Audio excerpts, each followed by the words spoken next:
Hey, this is Ian Burrell, the Global Ambassador for Rum. And thank you for Tales of the Cocktail for giving me this opportunity to share some of my rum and sugarcane spirit love of you. And thank you guys for actually taking the time to tune into this and share some little bit of knowledge about the spirits industry. I know there a lot of us are bartenders or mixologists or liquid chefs, whatever you want to call yourselves as such. And part of our repertoire is understanding what's on our back bar. Now, as some of you know, I'm a global ambassador for rum, and one of the things I hear around the world is that rum has no rules, no regulations, and it's the wild, wild west, which is completely away from the truth. But we'll say that for another seminar and presentation about what is defined as rum. But one of the things we do always come across, especially in this industry, is when we come across a sugarcane spirit, a local sugarcane spirit, and we automatically classify it as rum, which I personally think is a slight disservice to the actual spirit, especially if this spirit has been around longer than rum. And it actually asks the question, which is what this talk's going to be about. And I'll get onto that a little bit later, but I just want to, let's just dive straight in, because I know that we're limited on time, and there's lots of these seminars and presentations going on. There's so much information to go in, so we're going to dive straight in. So this is what we like to call Sugarcane Spirit 101. Okay, right. So what exactly is rum, or what exactly is a sugarcane spirit? Well, it's an alcohol, but the official term is the alcoholic liquor of spirit distilled from molasses or fermented sugarcane product. So basically it means that you have to be made from sugarcane, hence the name sugarcane spirit. But that is also the definition of rum, but it's also the definition of a lot of other products that we're going to talk about today. Well, a few other products we're going to highlight today. Sugarcane as a grass, sugarcane as a crop, sugarcane as raw material is probably one of the most important raw materials in the history of the world, and that's my biased point of view. It's a grass that has implemented on how the world is seen today, how it was seen in yesteryears, and definitely how it'll be seen in the future. Now, if we look at the actual grass itself, sugarcane grass, the basis of all these materials, where did it actually come from? Well, the historians trace it all the way back to way out in the Far East, or West, depending on which way you go, but into areas like Papua New Guinea. And that can be traced back to anywhere between 10 to 8,000 BC.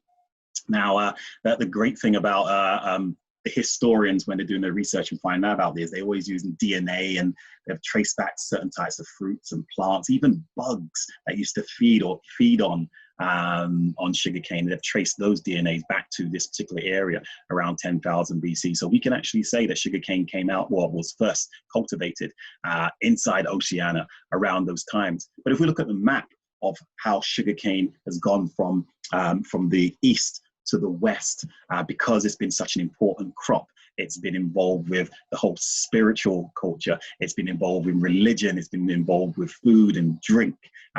Obviously, once something as popular as sugarcane becomes popular with man and woman, that will then travel left to right, be traded, and be passed on through various different societies. So just looking down here, you can see some of the dates, some certain dates from around the world of which countries and which areas have established sugarcane as part of their important crop.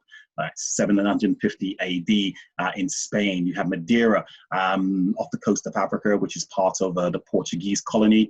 You have the Canary Islands, again off the coast of Africa, part of the Spanish colony. Dominican Republic, 1493. Cuban, 1493. Mexico. We can mention all these dates, and they are important dates, not only in the history of sugarcane, but they're important dates of colonization as well, which again we could reserve and talk about. We could have a whole presentation on the colonization and the connection of sugarcane.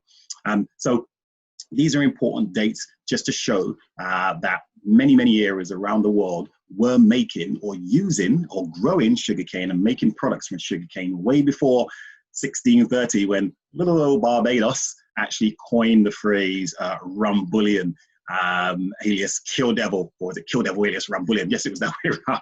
Kill Devil alias Rum Bullion, which a famous writer wrote, which was the name of the local tipple made from sugarcane on that particular island. So rum bullion was given to rum, or that type of spirit, and how it was made in the 1630s, 1640s. And we can see that 100, 200 years before that, there were other regions growing sugarcane and obviously making some sort of beverage, whether it was fermented or distilled. Now, we can't talk about sugarcane without the plantation and the enslavement of Africans on these plantations. Wherever sugarcane was grown, there was enslavement. It's funny. There's a famous writer that said sugar was the food that which nobody needed, but everyone craved. And it drove the formation of the modern world. There was a huge demand for labor to cultivate these massive sugarcane plantations in what we see as the New World, or was spoken about as a New World by Europeans. Brazil was the first place that actually had a mass influx of enslaved Africans to cultivate the sugar plantations there. And this was after the locals had actually been enslaved to cultivate sugar. So sugar is an important part, and sugarcane is an important part of the history of sugarcane spirits, of course, but the sugarcane plantation, the enslavement of African, is part of that, and it's something we can't really run away from, and we should always mention it, especially when we talk about 12 million human beings being shipped from the Africas to the Americas between 1501 and 1867 to help prop up and grow the economy of what we see today as the Western society. So if we look at these sugar plantations, you'll see pictures here, you'll see Africans that are enslaved and working and cutting, and I tell you, I mean, as a person that loves rum, that's been working in this industry for a while, I've cut sugarcane just to see what it was like, and it is arduous work. But I also knew that I was doing it just because it wasn't my profession. It was something I was doing just to understand a little bit about what the involvement was. So imagine if you was forced to do that. So why did it happen? As I said, sugar was an important crop. It was seen as a spice. It created wealth for the so-called New World. It made phenomenal amounts of people wealthy in the 17th century because of the cultivation and growing and selling of sugar. So the more land you had to grow more sugarcane in the 17th century, the more wealthy you were, the more you wanted people to actually work on those, or be forced to work on these plantations. It was a massive industry, and this again is one of the reasons why we always make that connection to the sugar plantations and rum and sugarcane spirits. But finally, of course, the emancipation in 1834 through the British Empire meant that the slave owners were supposed to have freed the enslaved. Again, a lot of money changed hands. Unfortunately, it wasn't to the enslaved, it was to the slave owners. So again, they were remunerated for the amount of slaves they had, again, on these sugar plantations. So again, more money, more wealth was coming in to these particular countries. So this meant that every single area around the world that grew sugarcane, you had sugarcane plantations, you had enslaved workforce, and you also had, in this aspect, some sort of drink, whether it was a fermented or whether it was the distilled drink, that was part of the local culture. And this is the reason why we look at sugarcane spirits, or even rums, as the international media like to call it. We look at that as a global spirit. We can see rums all over the world. And this is the reason why they have so many different names and definitions and rules. It's all based on culture and geography. This plays an important part to understanding exactly what rum is. So this leads on to the question. This leads on to this presentation. All rums are made from sugarcane, but not all sugarcane spirits are rum. And that, for me, is a very, very important thing to remember. It's just like saying all cognacs are brandy, but not all brandy are cognacs. All champagne is sparkling wine, but not all sparkling wines are champagne. We have to look at the region. We have to look at the area where the sugarcane spirits are made. We have to look at what the locals define as that sugarcane spirit, and then look to promote that spirit as it's called locally, to make that point of difference. Because sometimes it's not just the same, it's not made exactly the same as what we see as a traditional, say, Jamaica rum or Barbados rum. It may be defined or seen in different ways.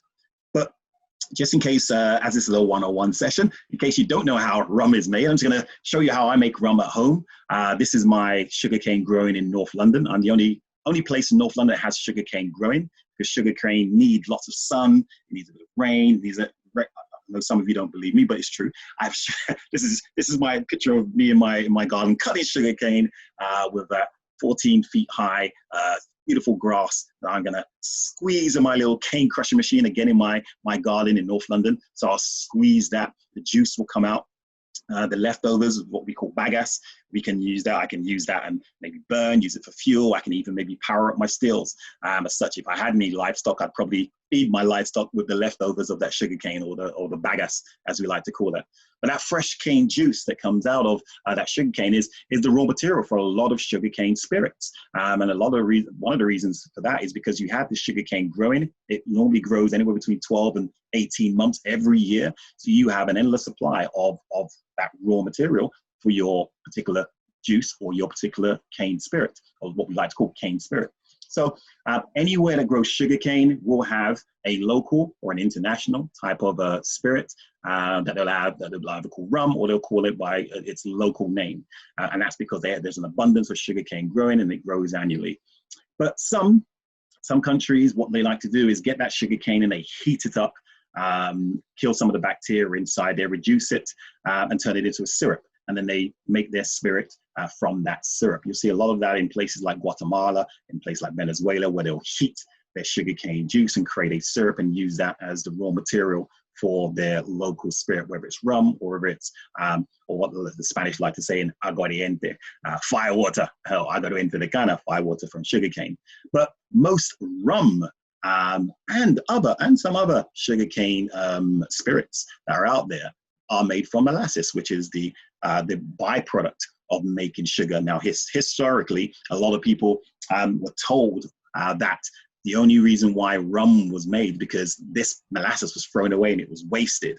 That may be the case in some places, but a lot of distilleries in the 17th century realized that rum was the new big thing. Yes, sugar, you make loads of money from sugar, but some of these distilleries were only making sugar just so they can get the molasses to make this rum because they were making more money or as much money on their rum. So if you had that big estate or that plantation and you're making sugar, you made a lot of money from your molasses as well because you're using that to turn into rum as such. So it's an important part of rum's history, and that's again why sugarcane is such an important material. So I'll get some of that molasses. I'll add a bit of yeast to that, and scientifically, the yeast eats the sugar and it excretes CO2 and alcohol. I get a bit of water. Again, this is in my garden in North London, beautiful landscape growing right next to my sugarcane. And I know some of you don't believe me out there, but it's true.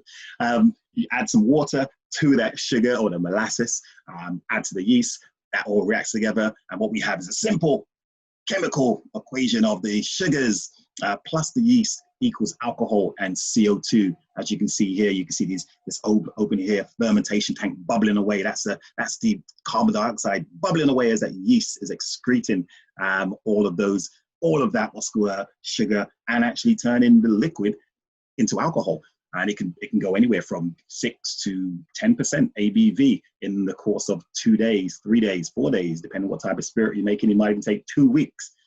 Again, local cultures, local knowledge of how to make spirits will determine what type of spirit you're going to make and how long you're going to ferment, or even what type of yeast you're going to use, if yeast at all. Because some, as we'll get onto a little bit later, we use what we call wild fermentation, and they just use the yeast in the natural air to help create their wine, their beer, or as French say, the vessou, to initially create a flavor profile that is unique to that area, that terroir, which they want to concentrate when they distill, either in their little tiny pot stills. This is not in my garden, and the reason why I'm saying that is because it's actually illegal in the UK to make alcohol inside your gardens, just in case anyone's watching and I get in trouble. No, this is not in my garden as such.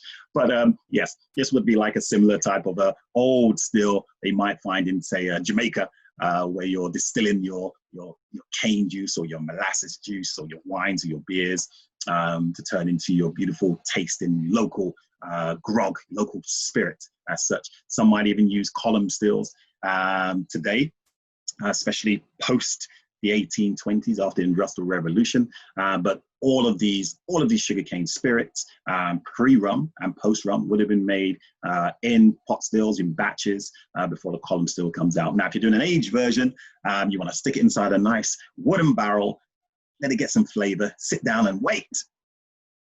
Let it get a bit of color and some flavor, smooth it out. And then you have a beautiful golden rum or spirit, sugarcane spirit coming out of the barrels. And then you can bottle it and sip it and drink it or sell it or use it in cocktails, whatever way you want to do. But essentially, most sugarcane spirits around the world will be made in a similar style, a similar fashion to that. So again, all rums are made from sugarcane, because what I showed you there was how I'd make my rum at home with my own sugarcane, my own water and yeast and that stuff.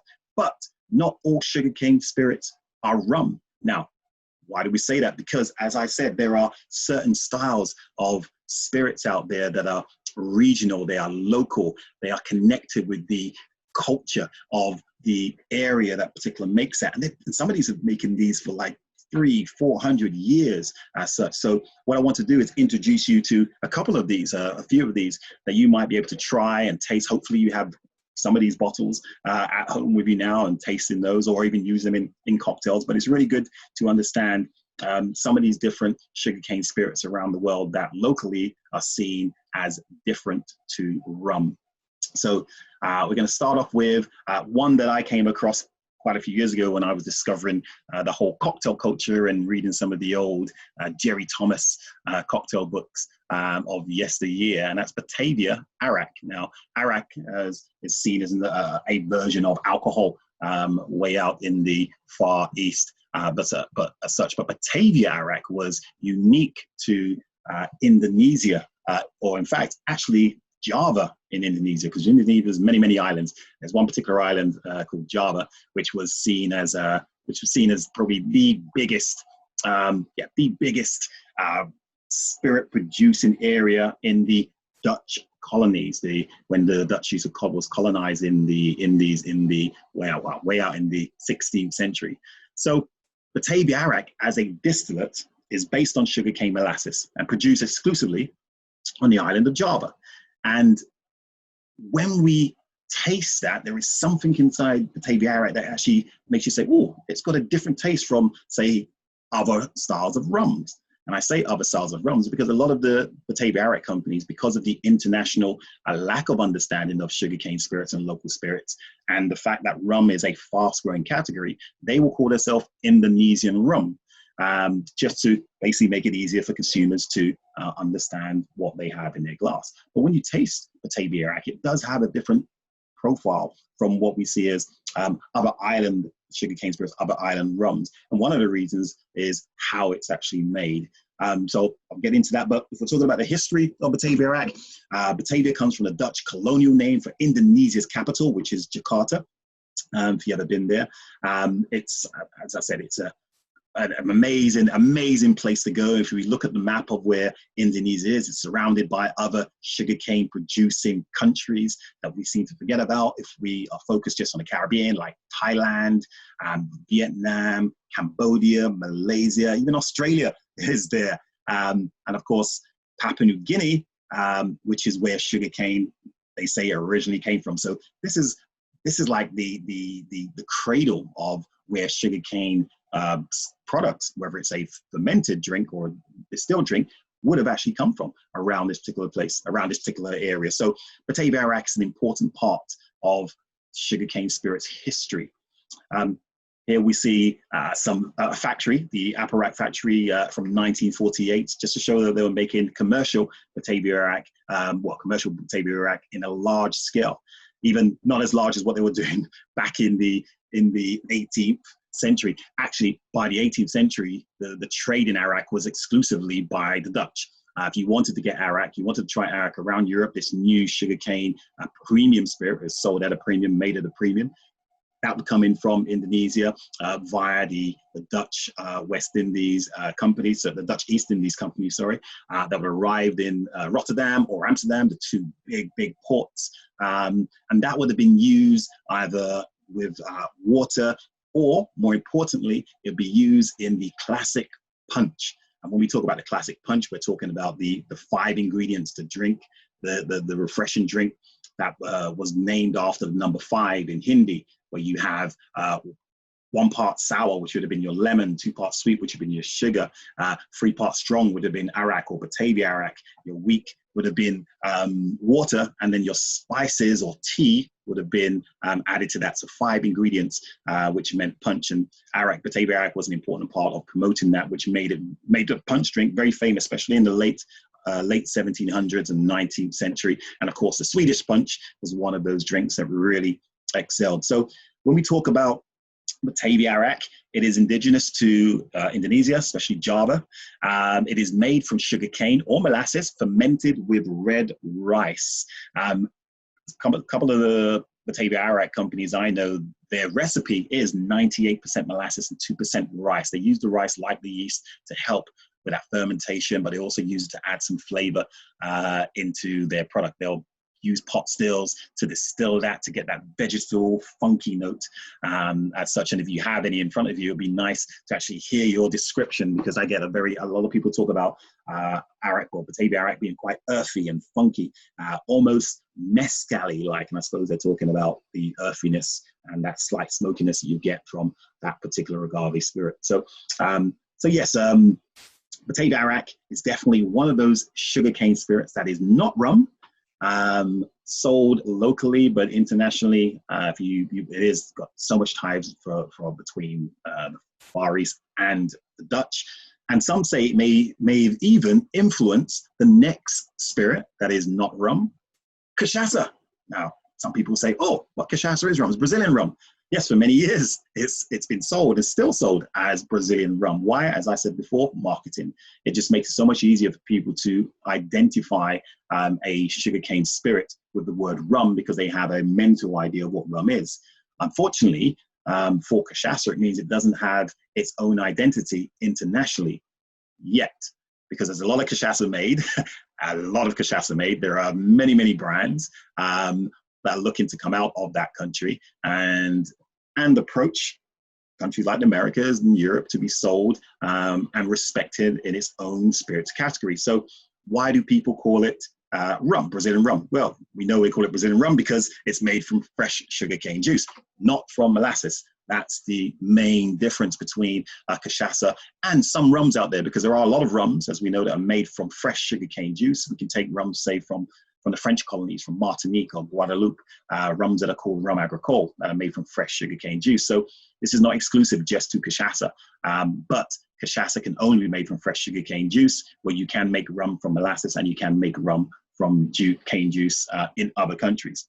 So in Brazil, cachaça is known by many, many names. Some of my favorite names are like pinga and canija, little cane. There's many, many other names that cachaça is known for. But if we want to break it down, it's the most popular distilled alcoholic beverage in Brazil. And production first began in the early 1500s when the Portuguese arrived in Brazil. As such, of course, bringing sugarcane, and they also brought slavery as well. As I said at the start, you can't separate one from the other. And because of its connection to the enslaved, it was always seen, especially in the 1600s and early 1700s, as the poor person's drink. It was the poor that was drinking cachaça. If you were rich and noble, you drank wines, you drank brandies, you drank Madeira wine. That's what you drank. So it was funny that the Portuguese looked down at cachaça as a spirit, as its identity. And all of this before that spirit in Barbados was called rum, or being made as rum. And historically, there is one of the things that, I'll get onto that a little bit later, but I do love the fact that a spirit like cachaça has actually helped save Portugal, the capital of Portugal, Lisbon, that had a huge, terrible earthquake. And they decided that this spirit that we don't really drink, if we put a tax on it in Brazil and start selling it back in Portugal after banning it for so many years, the money raised from the tax, it would help rebuild Lisbon. And that's what happened after a big earthquake in the 18th century. So cachaça actually helped save the capital of Portugal, that's Lisbon. So some of the differences between, say, Cachaça and some of the rums are out there. Well, Cachaça and similarities. Cachaça can be distilled in both pot and column stills. It is aged. It can be aged. It can be unaged. They have two main types of cachaças out there. They will have what they'll call the industrial cachaças, which are made in the big multi-column stills and the big industrial scale. But they'll also have the artisanal cachaças, especially as artisanal spirits are now becoming in vogue around the world. You have the artisanal cachaças made in small little pot stills, alembic stills, that really capture the heart and soul of the Brazilian sugarcane, which again is another thing that makes, that gives it a point of difference, that sugarcane for cachaça has to be Brazilian sugarcane. It has to be Brazilian sugarcane. Very, very important.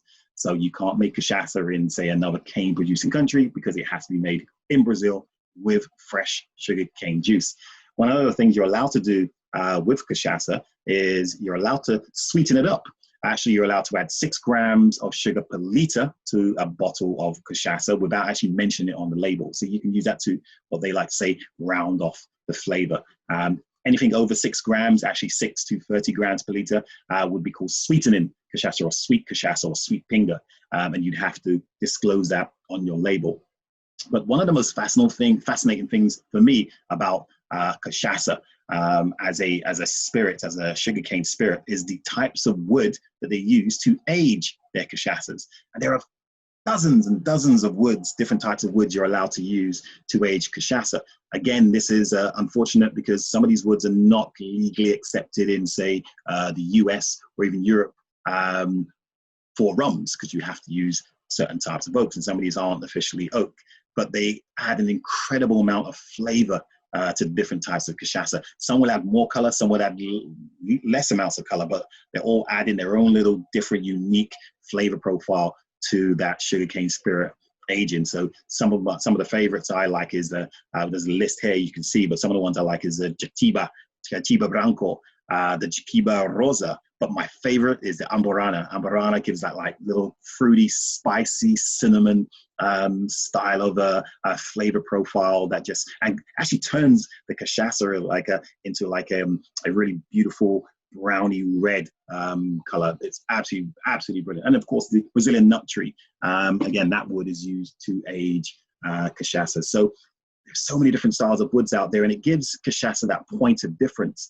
for the many brands that are out there. There are over 5,000 brands of cachaça registered in the Ministry of Agriculture in Brazil. So that just proves it's like it is its own separate category, because just like cognac can only be made in one region of France, cachaça can only be made in Brazil. If I made exactly the same spirit in, let's say, Jamaica, I could call it Jamaican rum, but I couldn't call it cachaça. So it's unique to Brazil. And of course, one of the most popular ways of drinking cachaça is in the caipirinha, which is the national cocktail of Brazil, which is a good measure of cachaça. Maybe one little spoon of sugar or granulated sugar or sugar syrup, and then a couple squeezes of lime, press that, crushed ice or chipped ice, or just some ice cubes, and it's so refreshing, especially on a nice hot day.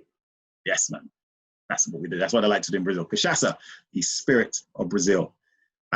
Another little tiny country or island that also makes a fresh sugarcane spirit, but technically is not rum, although it's sold as rum, is Clarin.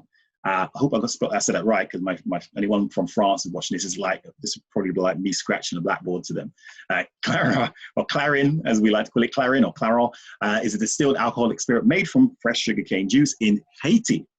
Now, it goes under the same distillation period as rum, either in a pot still or a column still, so you can make this exactly the same way. But a lot of the point of difference from Clarin is how it's fermented and the raw, and how you get to those flavors before you distill it. That's part of that point of difference.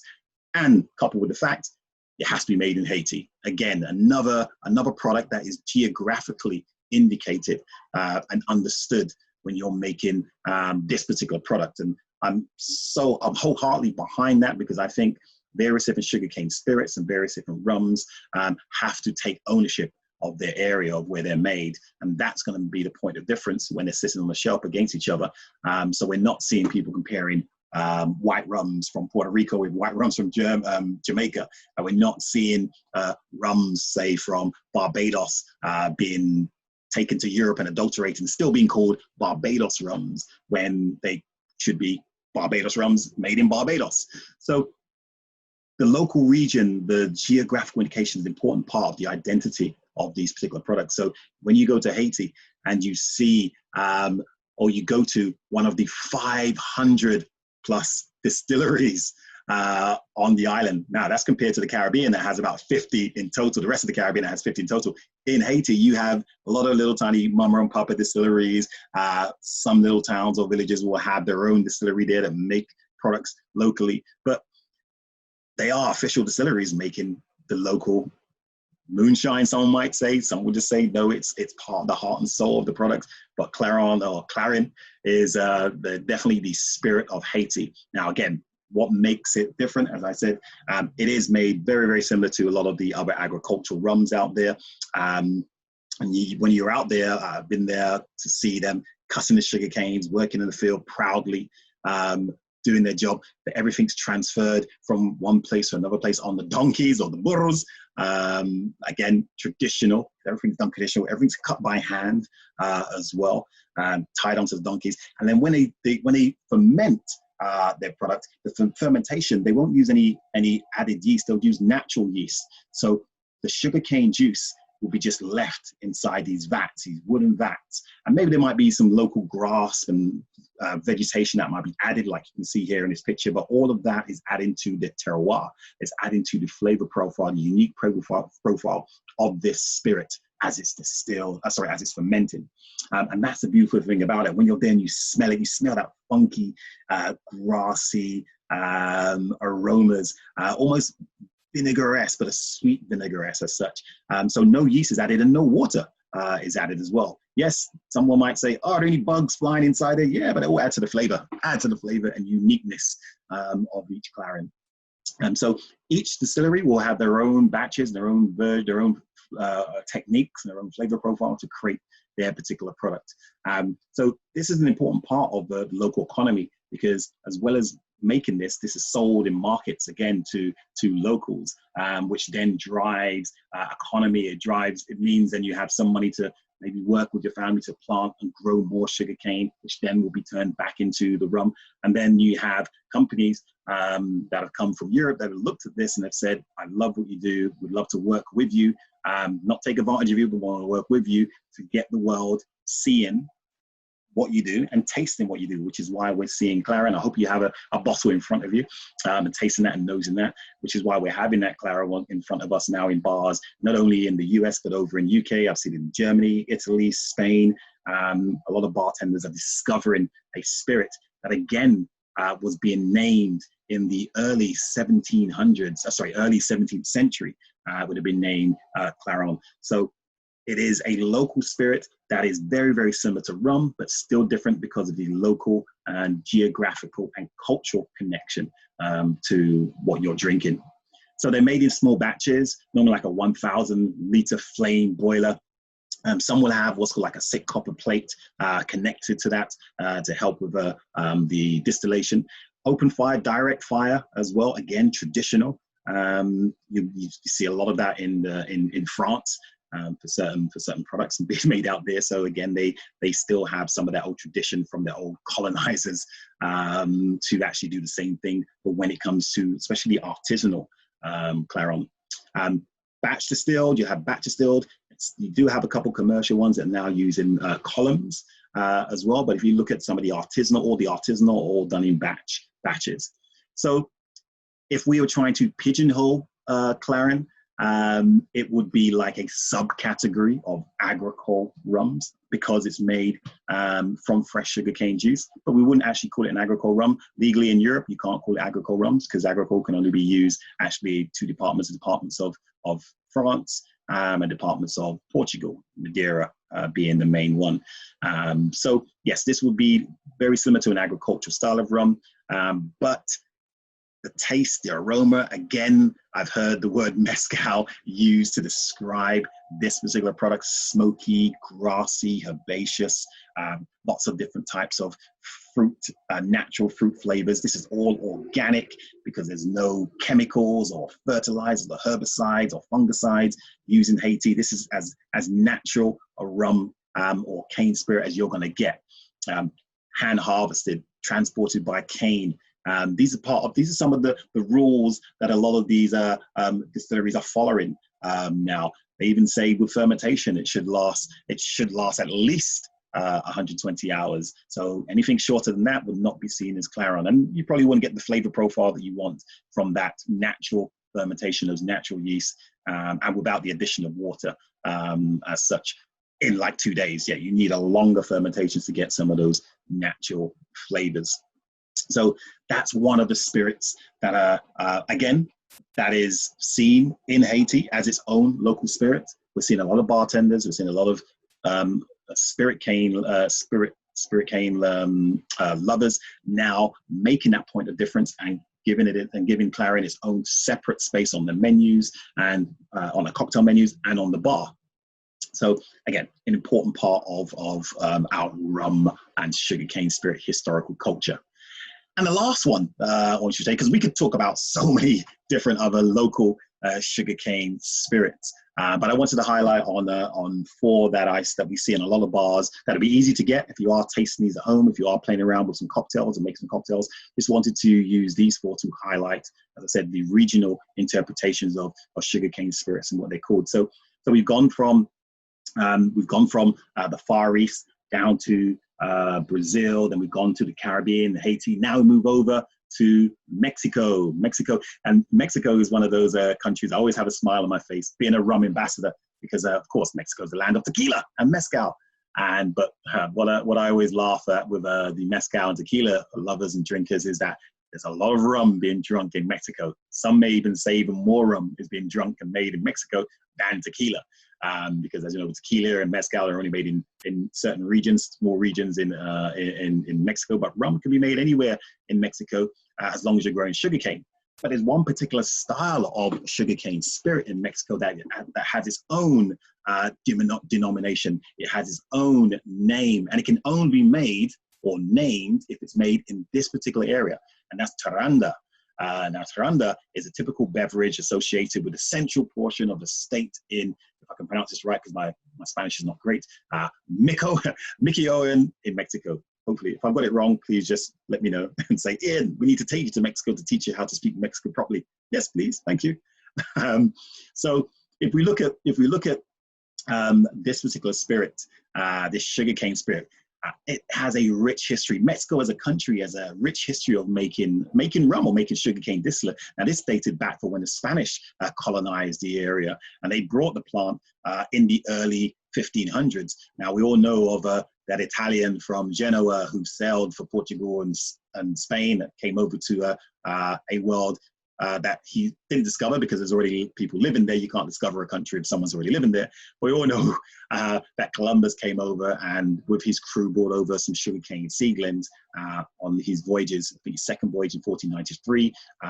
Historians have said that they didn't actually flourish, but about 10 years later, in about 1503, 1504, you had sugarcane started to grow and flourish in the Americas. So Mexico obviously was one of those places where sugarcane was growing. So in the early 1500s, the Spanish colonizers were cultivating and growing sugarcane.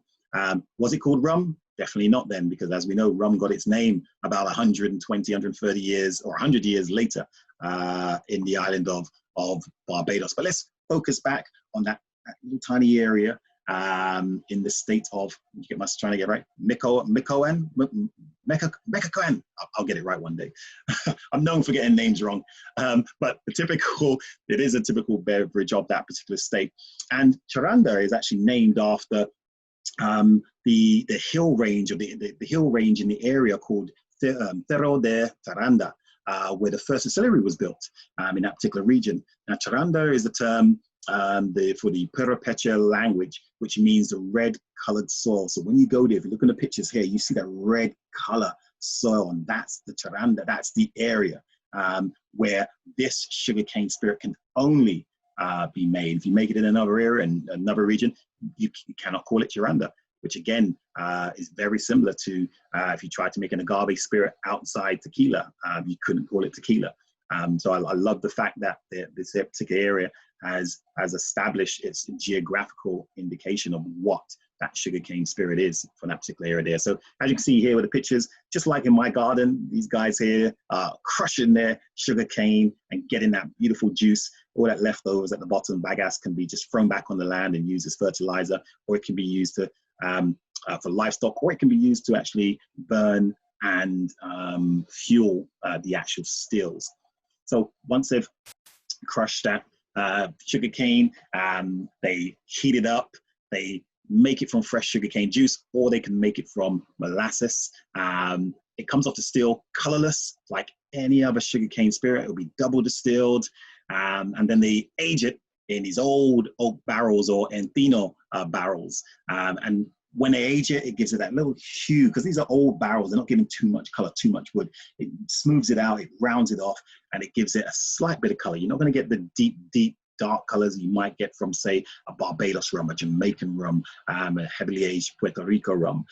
These are going to be quite light and subtle, a bit like some of the Brazilian cachaças, which could spend 10 years inside a barrel and still be lighter than a rum that's been in new wood, or a whiskey that's been in new wood for a couple of years in cooler climates has taken a lot of big, deep, dark colors. So it's like a really light hue for some of these charandas that are aged in these barrels.